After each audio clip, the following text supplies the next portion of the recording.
Hello Libra, thank you for joining me for your Sun or Ascendant forecast for week commencing the 10th of September.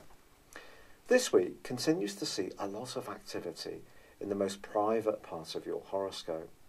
Your sign is known for your intellectual engagement, your ability to dryly analyse ideas to balance the pros and cons. But you could find yourself wanting to just be a little bit more reflective, withdrawn, have space to yourself, because some very valuable things could be percolating in your situation. But if there is one role or demand upon you which is just weighing down too much, particularly psychologically, you could find yourself in a bit of a fix. There may be some kind of passage that you need to go through in order to clarify just how much you want to be involved in this kind of situation. Next week, the Sun and Mercury are going to be moving into your Zodiac sign, and that's going to be the start of a new period of revival, reward and initiative. But at the moment, I just feel there is a very great need for you to feel appreciated and also to feel the benefits of any involvements or obligations you have. For example, if you're a very compassionate person and you work in an environment which is a lot of give to those who are less fortunate, that could be particularly draining at this time. However, it can also be very uplifting. It just depends on your unique circumstances. But with the move of Mars back into a fantastic location for you midweek, I do feel that at least you're going to spark back in terms of your charisma and personality. And your need to be expressive is going to be part of this transformation from the more inward side of your nature to re-engaging with others. But it needs to be others you feel really comfortable with, you feel safe with, you trust, and there's a high level of sincerity. By the end of the week, however, there is a quarter moon.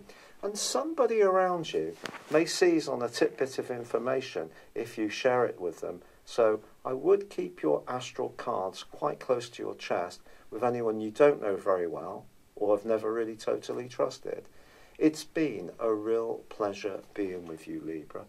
I'd love it if you would like or comment on this video, or if you've yet to do so, please do subscribe to this channel. But for now, good luck and goodbye. Hello Libra, thank you for joining me for your monthly forecast for September for the Sun or the Ascendant. This month begins with Mercury coming out of shadow on the 3rd. It's been in your sector of friendship and also your long-term future. If there has been a sense of drift or uncertainty ever since the 26th of July, it wouldn't entirely be a surprise. But there's also a quarter moon on the 3rd of this month as well, which sees your sister air sign of Gemini clashing with the Sun, which is locked away in a very sensitive and reflective part of your scope. In the first few days of this month, therefore, I do think it's going to be important to understand that there may be things that ordinarily you might turn the other cheek to and keep that sense of proportion and balance, which could creep under your skin a little bit, not least when Mercury moves on the 6th into the sign of Virgo too. Now, although it rules Virgo and it's joining with the Sun, this transition that will go on until Mercury enters your sign on the 22nd could see you wanting to retreat a little bit. Now, of course, there's still an action-packed amount of energy in your 4th solar house, which is very much to do with home, environment, family, our senses, our emotional state, and there are some opportunities here, not least that Pluto in this area continues to forge an amazing link with Jupiter for 3 weeks this month. So something could be evolving around your home. Perhaps you're making some steady and successive changes which are giving you a greater sense of feeling established and enriched. Or it's possible that perhaps you're moving altogether, or perhaps there's an emotional relationship which is providing more and more sucra and comfort and security to you. But when Jupiter and Pluto get together, something can happen in a very unforced way. But ironically, Venus, your ruler, is in your sign for the first 8 days of this month, which can attract a lot of goodness to you, but it is going to be clashing with Mars broadly for the first 2 weeks. Pardon me. Now, Mars, of course, retreated back into your 4th solar house, into the sign of Capricorn, in the middle of August. It's going to return to your sister air sign of Aquarius on the 12th, and that's definitely something to celebrate this month, because that's going to give you a lot more oomph, a lot more sex appeal, and a lot more go-get. But it will start to clash again with Uranus from the 11th through to the 24th, an aspect which has caused quite a lot of mischief for us all ever since the 2nd week of May. But Mars is going to be in this square with Venus initially. So basically they're going to square across 2 zodiac signs, because Venus is going to relocate into the sign of Scorpio, and that's going to occur on the 9th. But I want to reassure you about something. That can be super positive for your finances, and you may enjoy a stroke of good fortune or an improvement in your cash flow from that moment onwards. The trick always with Venus in the 2nd solar house, particularly for your sign and Taurans, is because Venus is your ruler, is if there are any gains, don't be too quick to splash out and use up any good news and money that comes in. But it's also going to increase your natural appreciation of the good things in life. So therefore, it's square to Mars suggests you could be in the mood to be more self-indulgent, a little bit more impulsive when it comes to resources. And so if you are thinking of buying a big ticket item, it really comes down to, is it going to be something that's going to give you some lasting satisfaction and worth? Now, on the 9th also, there is a new moon. This new moon is a very psychological one because, of course, it's in Virgo. It's asking you to tune in to the side of your nature which is more sensory, because you're a logical sign and like analysis and like discussion. This new moon is challenging in a way because it's asking you to be much more in tune with your sixth sense, with your feelings, not be guided so much by logic. It is, however, forging a great intersection between Jupiter and Pluto, so it's possible that something can develop in the following month where you start to look at yourself and life in quite a different way. It may be that your environment itself doesn't particularly change, but your relationship to it, or individual relationships, or difficulties or opportunities, those can change through getting to know yourself and your motivations much clearer. So it can be very enriching indeed. But it's also asking you to be mindful of the whole concept of trust. Because, of course, Neptune's on the other side of the heavens, and since 212 has seen you and pushed you to be quite self-sacrificing for others, but it's also important to have boundaries as well. But I do feel the new moon in the 12th house could see you do something for charity, a good cause, make a donation, support someone who's perhaps going through a tender time. However, excitingly, from the 10th through to the 17th, Venus actually forges a very positive link to Saturn.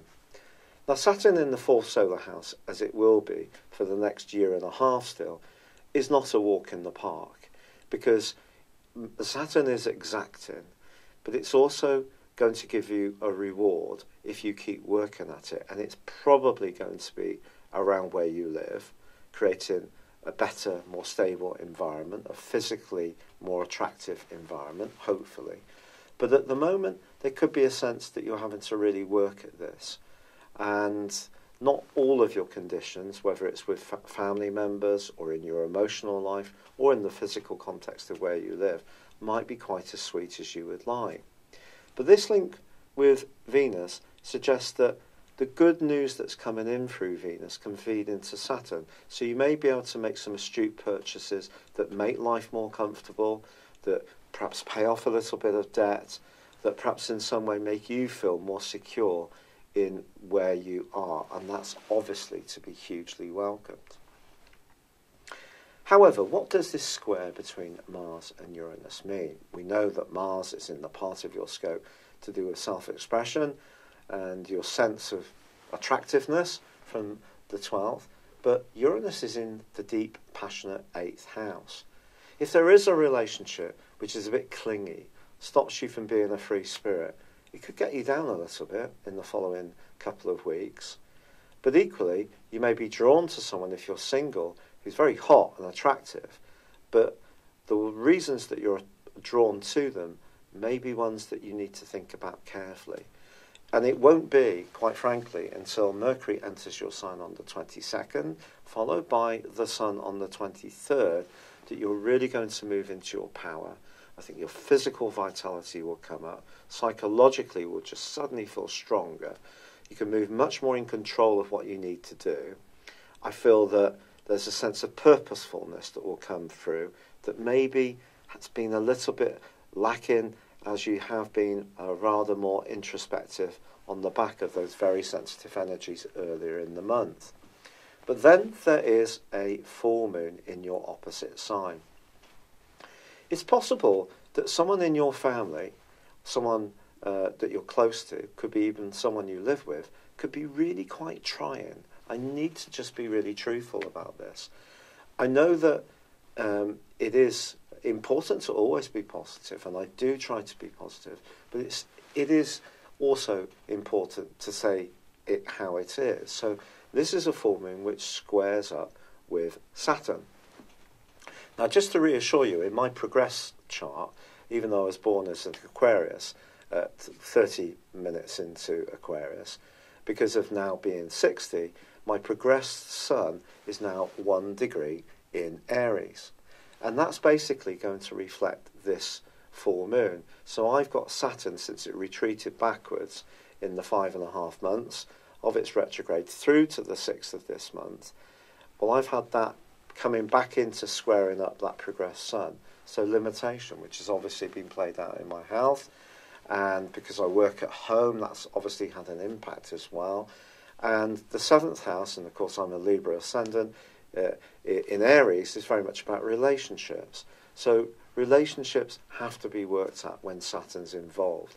So it's possible someone close to you may be out of spirits, dispirited, making a lot of demands, or perhaps a relationship is not coming up to the mark that you wanted or expected. And Saturn square the Sun, and in this case obviously the Moon, and it's opposite the Sun, squaring the Sun, sorry, this is going to be quite a tough full moon. I have to be really honest about this. So towards the end of September, there may be something you need to work through which can't be avoided, and it could have an emotional impact on you. It could be around a relationship, but if you get through that, then things can get stronger. And of course Saturn is then going to be picking up speed because the retrograde over the last 5 months brought it back into the sign of Capricorn, deeper and deeper and deeper, right to the very beginning. So it's almost like Saturn moving into Capricorn, which began on the 17th of December, is starting all over again. So something that happened just before Christmas, or perhaps up to about the middle of January, could play its way out again. But you'll have the knowledge this time of the experience that you gained that time around. But limitation is the name of the game with Saturn. Of course, it has very positive dimensions too. It gives us self-discipline. It gives us the desire to work at things. So if there is a relationship that's really worth working at in your situation, this is the chance to beaver away at it. But I do feel you may have to compromise a little bit, and not everything can be on your own terms. And with the Sun and Mercury in Libra, obviously is going to be a bit more desire to be more focused on the more cardinal side of your nature, which is about you doing what's good for you, not necessarily being so much of a people pleaser. But generally, I think you can turn that very much to a positive. But financially, I do think this is a month when things can get on the front foot. And if you are working through some sensitive issues for the first few weeks, there are ones that are preparing you for the brightness the Sun and Mercury coming into your sign, when you're going to take action, take centre stage, and show people just how capable you really are. I'm really grateful for all the kind comments and suggestions that you have made to me with going through this rheumatoid arthritis. Thank you so much. It means so much. I'd love it if you would like or comment on this video, or if you've yet to do so, please do subscribe to this channel. Thank you. Hello, thank you so much for watching my video. I'd love you to join me at my Horoscope Ace app. You can find this at www.horoscope-ace.com.